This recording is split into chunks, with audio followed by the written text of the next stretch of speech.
Top quality और consistent performance के लिए सिर्फ सिल्वर पंप नाम याद रखना। ટ્યુશન ચલાવતા શાળાના શિક્ષકો સામે હેમાંગ રાવલ ઉતર્યા છે મેદાને। જી હા, અમદાવાદ એજ્યુકેશન ગ્રુપના મીડિયા કોઓર્ડિનેટર હેમાંગ રાવલે 50 જેટલા શાળાના શિક્ષકો સામે રોષ વ્યક્ત કર્યો। આ શિક્ષકોની યાદી પણ બનાવીને ડીઈઓને સોંપી છે।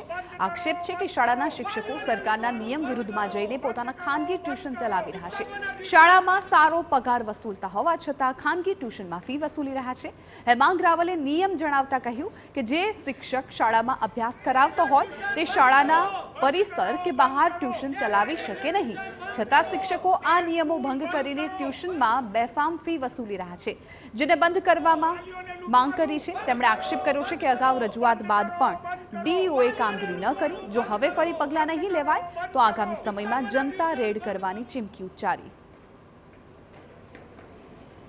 અત્યારે સમગ્ર ગુજરાતની અંદર શાળાના શિક્ષકો તગડા પગાર લેવા છતાં ટ્યુશન કરી રહ્યા છે અને વાલીઓના ખિસ્સા ખંખેરી રહ્યા છે। ગત તારીખ 3 જુલાઈના રોજ અમે લોકોએ ડીઈઓ કચેરીની અંદર આવેદનપત્ર આપ્યું હતું અને એક અઠવાડિયામાં અમે એની માહિતી માગી હતી, પરંતુ હજી સુધી અમને એના વિશે કોઈ સકારાત્મક પ્રતિભાવ મળ્યો નથી અને ટ્યુશનો હજી એ જ પ્રમાણે ચાલુ રહ્યા છે।